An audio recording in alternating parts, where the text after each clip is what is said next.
Hey peeps, thanks for peeping. Just a quick recap. Last session turned out that it really was Creature X, but he was dead. He was being controlled by someone who was in a cryo chamber in the next room, who turned out to be Blisden. This guy right here. Anyway, he was using Creature X to get Cherry, and then use his own body to get him out. And that's what happened. And through the roll of the dice, we have figured out that Blisden isn't totally telling the truth about that his people put them here, and that they collect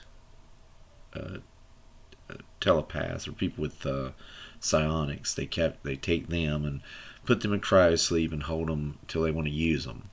At least that's what he's told Cherry, and he told us why she is there.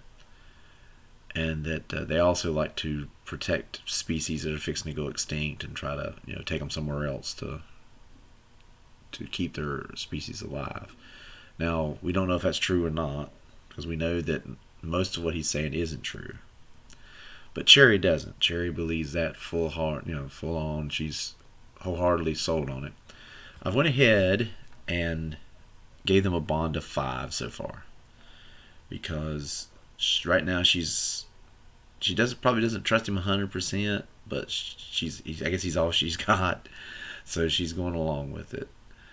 And anyway, as he got the pad, he was able to figure out how to get the vehicle open, and they've just now walked into the vehicle, and we're going to see what all happens to them.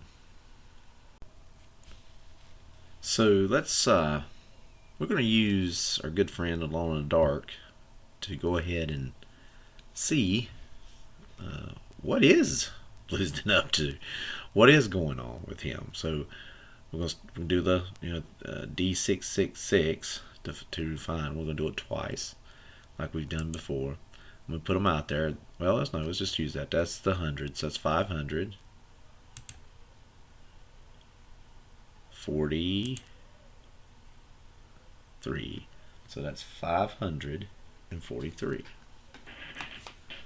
And let's go see if we can find it on our 543. Always the top. Don't get dizzy. I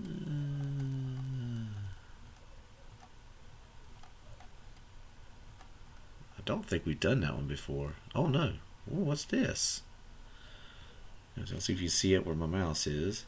It's like 2 pistols, like a duel maybe. So it's 543, and it looks like a duel. Interesting.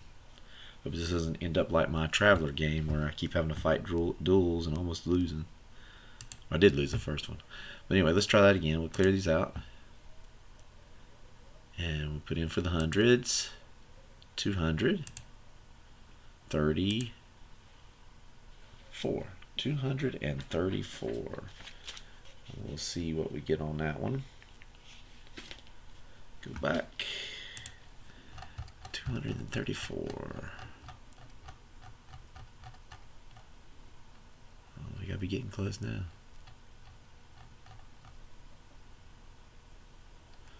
Oh, ain't that weird? It was a dueling pistols, and now it's like 2 axes. So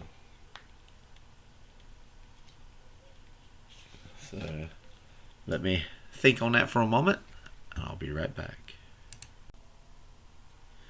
So what I've come up with is, within the Daramon, which that's what kind of thing Blisden is, within the Daramon, there are 2 groups. There's 2 groups that are sort of always fighting, and one group is basically, like he said, for real, are going places, and when they see that a species is fixing to die out, they save it and try to take it somewhere else to keep it alive, keep it existing, especially if they think that there's some kind of good, I don't want to say goodness, but some kind of uniqueness to them that they need to keep alive. And maybe the group he's a part of doesn't think they should play God like that. That they should just focus on their own existence and maybe just try to make their own selves better and make their selves masters of the universe. Maybe he wants to take over.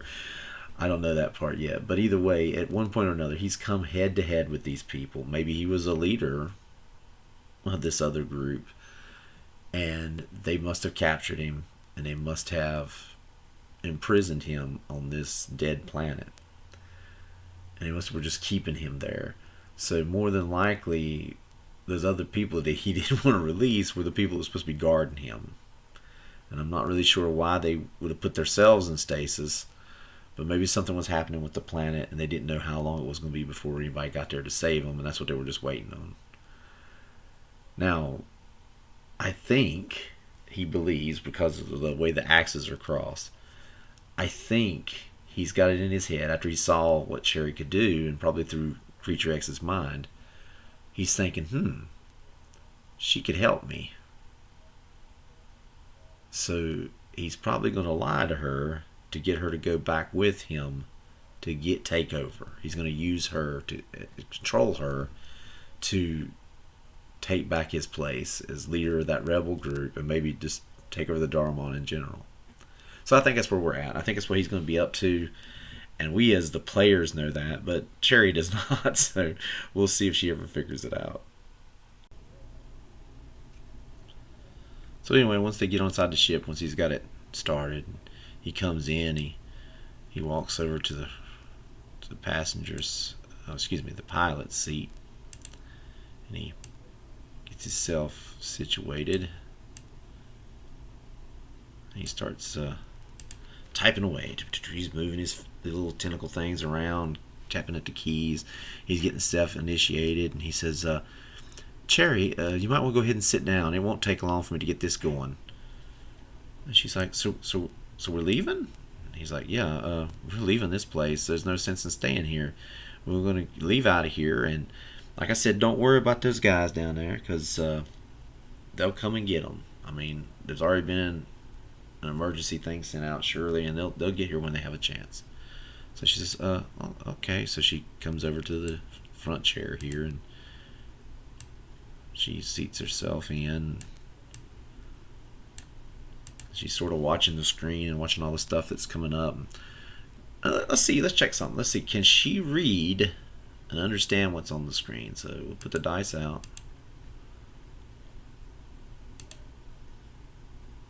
Ooh, so this time, when she's sitting there looking at it, she recognizes the writing on the screen. So whatever language is on the screen, she's finally understanding it.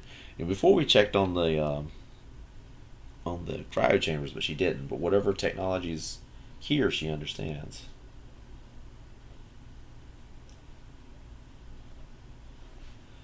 So here's a question, because I'm not 100. Like I said, so far she's believing him. Will she tell Blizzton that, hey, I recognize that? I would say it would be unwise to tell him that she understands it, because if she's smart, she'll sit here and watch what he's typing in and try to figure out from it. So if she succeeds on this, she'll keep her mouth shut. So, oh, very clever, Cherry 1. So Cherry 1, she starts to say something, and she says, oh, no, I'll just keep quiet. And she says, well, just let me know, what you're doing. He's like, it's okay. I'm getting it energized, and it's starting to come online, and you'll start to feel the ship vibrate a little bit as it starts to build up its field. It's got a field that it uses to move itself. It's not really has any kind of fuel as such, but it uses energy that is collected to create a field to push it through space and time. She's, oh, is that right? Yes. The Dormon ships are very advanced. And she's watching the screen, and sure enough, that is actually what he's doing right now. He's getting it built up. And after a few minutes, you can hear the hum of the craft and the way it's vibrating and moving. And he says, "Make sure you're strapped in. Here in a few minutes. Right now. I'm trying to get the door to open." And sure enough, that is what he's really doing. Is the door opens up above them. Remember, when she first come in the room, she saw the opening, and it's opening up, and it took it a few seconds. And then after a few seconds, he's like, "Okay, we're gonna initiate flight." So that she feels it lunge forward, and it starts to lift off and move through the hole, just very slowly, very easily, and it's starting to expand out and away, and out of the ruins, and into the empty space beyond. And she can sort of see on an image on the screen that he has, and you can see the ground falling away from them, and she can see the ruins, and she can see the other two ships that have crashed. And hey, what was she might ask about the other people. So let's see let's see if she remembers that. If she succeeds, she remembers them. Yes. And she's like, "Oh, I mean, there might be people in that other craft." And Blizn's like, "What?" There was two of us escaped from the two crafts escaped from the space station, and we crashed in one, me and Creature X, and they did in another one. They came first, and we didn't get a chance to go out there and check on them. Oh, is that right? Well, surely whoever comes to save those guys in that chamber, surely they'll show up to help them. She says, "Oh, okay."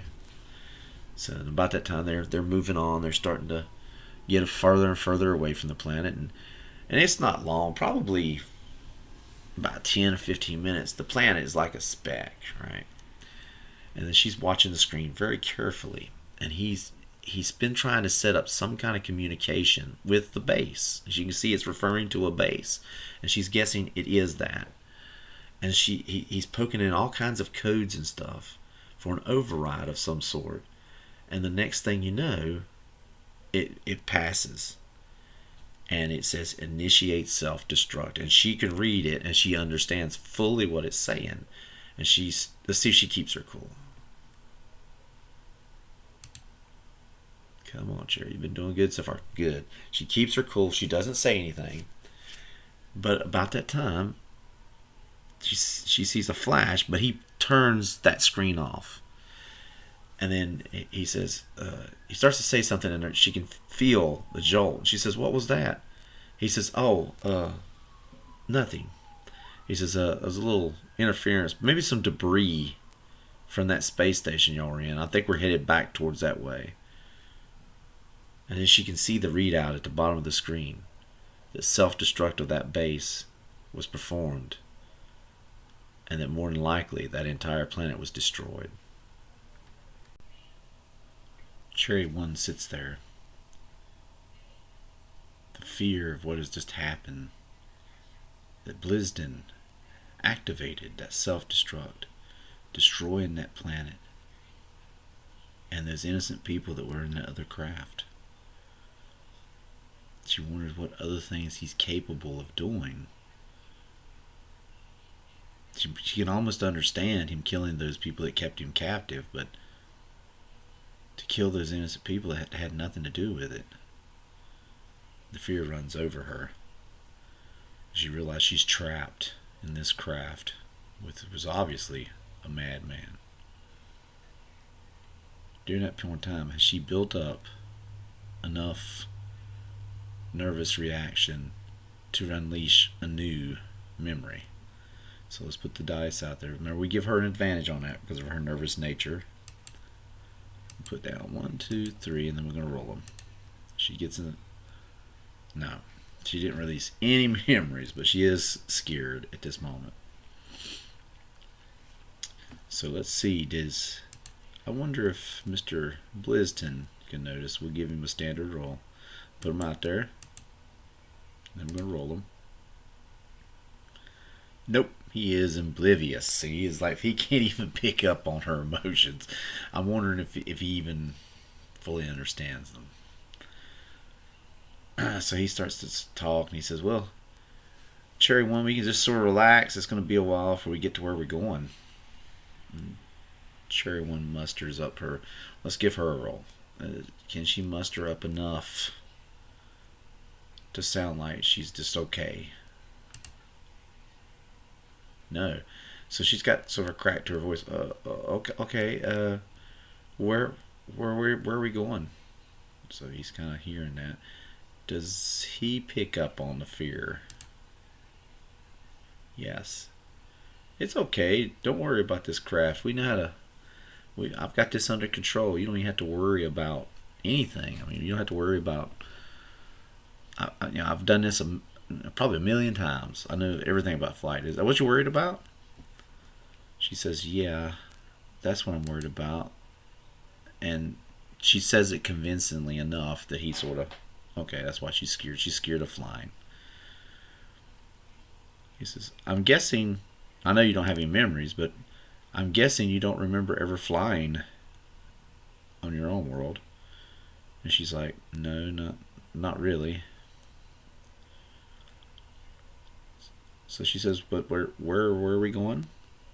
"Oh, there's some friends of mine on this other planet. I'm gonna see if they're still there and see if we can't release them. Kind of like where I was down there. They're on this other planet, and I can go get them out too." She says, "Oh, really? They're really close friends of yours?" "Yeah. You might say we were kind of trying to help change some things on my world, on Doramon. And then after I pick them up, that's where we'll go." She says, "What about me?" "What do you mean, what about you?" "Well, I don't belong in Doramon.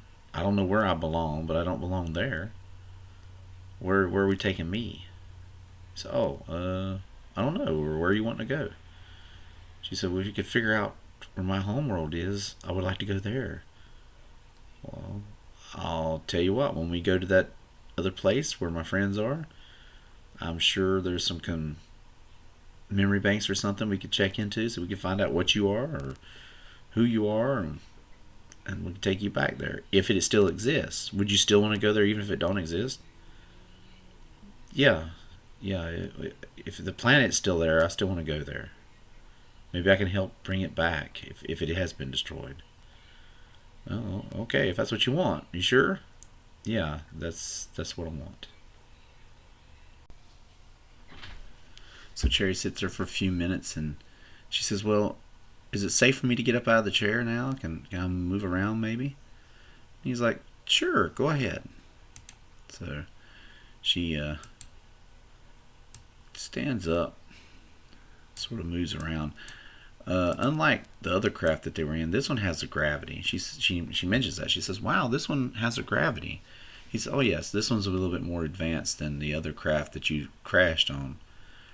He said, "This one builds, like I said, it builds a field that it uses to move the craft through time and space.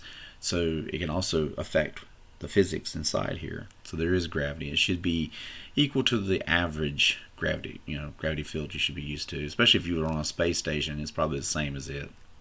So, "Okay, well, if you don't mind, I'm gonna go to the restroom." He says, "Well, it's one of those rooms over there, and I'll just be sitting here, plotting our course, trying to find the planet. Right now, I'm trying to find the planet where my friends are." She says, "Okay, well, I'll be right back." She starts to move, and she can look at this door, and she can see that this is the bathroom. And she sort of looks and sees if he's paying any attention. But she doesn't go to that one. She goes into this one because she remembers on the other craft that this was the other side, was where the other things that they found. So when she goes in there, she sees this sort of changing room area, but she sees this storage bin. So she's going to open it up. So what we're going to do is we're going to see if there's anything really interesting in there. We're going to use the Alone in the Dark roles, icons, to figure out something cool that she might find in there other than other suits and stuff like that. Alright, so let's bring up our dice. I'm going to go ahead and roll them since we're doing this table. We're not looking at it. So it's going to be 322.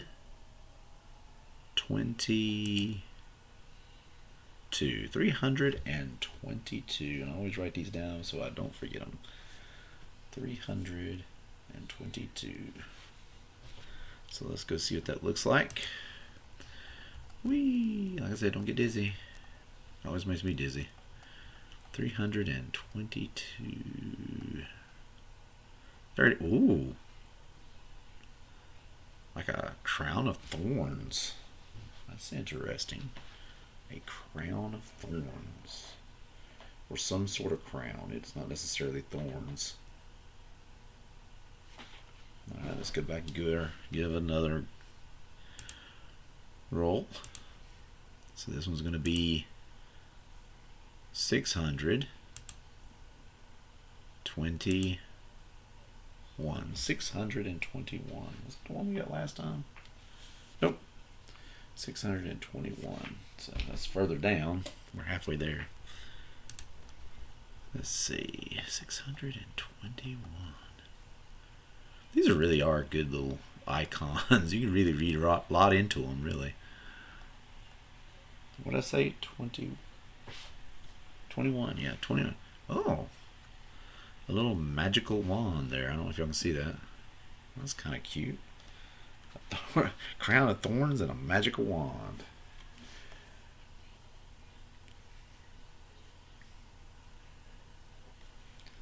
Huh. Well, give me a few minutes to think about that and we'll figure out what we're going to do with that. So Cherry one goes over there and she starts opening up. She's looking at, first of all, she gets her a new suit. So she pulls the new suit from the way and it's about the same type. It's the same design. So she's going to put it on. Then she's looking around and she's like, she sees back in the back of the cabinet, there's all these weird looking wands. And not a wand isn't like a magical girl show, but it's like a cylinder like thing, and at the end of it there's a light. And she looks at it and she's sort of looking at the design of it. And not unlike the words and stuff that are written on the computer screen, is the same words on there, and she can recognize them, she can read them. And it's a prison enforcement wand. And she's like, I wonder what that means. I wonder if it's like a taser. She's trying to figure it out. She's reading it. Let's see if she can gain any more information from it. We'll give her 2 dice. I'm going to put them out first. I'm going to roll them. Yes. Okay. And I've already sort of decided what it is.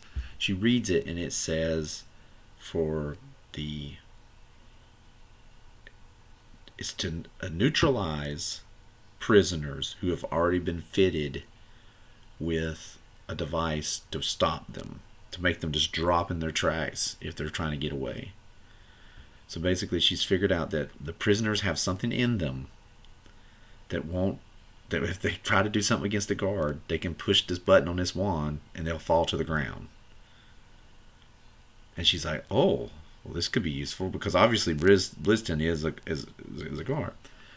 But back there with it is this little round halo looking thing that would probably fit on your head like a tiara. And she's looking at it and it's a mind blocking crown is what it calls itself. And she gets to thinking about Bliston's abilities, that he can get into people's minds and control them, right? She's not 100% how, she knows he can do the dead, but can't he do people, just normal people? And she realizes that. And she's like, huh. So maybe this could block him from getting her. Like, so far he hasn't tried to do anything. But what if he did? What if he tried to control her? Because, part of his plan, as we know, as like, sort of a game master or whatever, part of his plan is he's going to take her to get to his friends, and they're going to this back door mom to take it over, and he's going to use her abilities. So eventually he is going to try to control her. So she's realizing that this was obviously a prison craft, and they had the things here to deal with these prisoners like Bliston. So she's going to change her suit anyway. So she takes her suit off, and she puts the TR thing on, and she puts the helmet back on so he can't see it. And she sort of hides the wand near her side, like near where her pistol is, so he can't, or her laser pistol is, so he really can't see it. then she puts it all together. And she's trying to calm herself down because she's realizing, okay, I can't let him know this. I can't let him realize this. So, because she's got to figure out, how am I going to get out of this? I don't know how to fly this craft. I don't know what to do. She's trying to decide, what should I do? Should I wait until I get there with his friends and then make a break for it when we get there? She says she's not sure. So anyway, we'll have to find out what she does next time. Thanks for watching.